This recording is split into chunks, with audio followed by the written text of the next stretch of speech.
Hello সবাইকে, কেমন আছো সবাই? আশা করি সবাই ভীষণ ভালো আছো। আজকে তোমাদের সাথে শেয়ার করব আমার একটা কলকার কাজ। এটা জন্মাষ্টমী উপলক্ষে করা। আমি কোনোদিনও আঁকা শিখিনি, তাই জন্য ফিগার বা মানে পোর্ট্রেট ফিগার বা এই টাইপের যেই আঁকাগুলো, তো এগুলো ঠিক আমি খুব একটা আমি এটাতে সাবলীল নই। তো মেহেন্দি যখন শিখেছিলাম, তো মেহেন্দি শেখার সূত্রে তখন কিছু তখন মানে ওই কোর্সের যা কিছু ছিল আর কি, সেই মাফিক কিছু ফিগার যেমন শিখেছি, কিছু পোর্ট্রেট কী করে আঁকতে হয় সেটাও শিখেছি।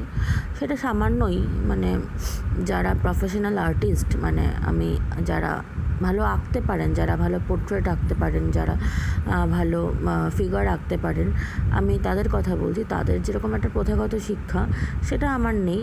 পুঁথিগত হোক বা প্রথাগত যেটাই হোক, সেটা আমার নেই।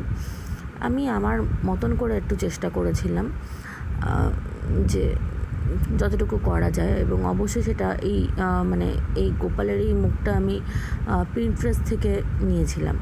তো সবাই দেখে জানিও কেমন হয়েছে। আমি আমার সাধ্যমতো চেষ্টা করেছি, জানি পারফেক্ট হয়নি, অনেক ভুল ত্রুটি আছে। স্টিল জানিও কীরকম হয়েছে এটা।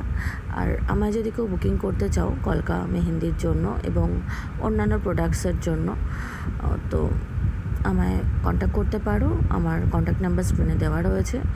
এছাড়াও অর্গানিক মেহেন্দি এবং ব্ল্যাঙ্ক গাছকৌটো, পানপাতা, সিঁদুর কৌটো, কুনকে, দর্পণ, এগুলো আমার কাছে অ্যাভেলেবেল আছে। কাস্টমাইজও করাতে পারো। তোমরা তোমাদের দরকার মতন, প্রয়োজন মতন আমার সাথে যোগাযোগ করে নিতে পারো।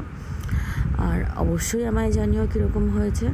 ভালো হলে ভালো, খারাপ হলে খারাপ, দুটোই আমার কাছে অ্যাকসেপ্টেবল।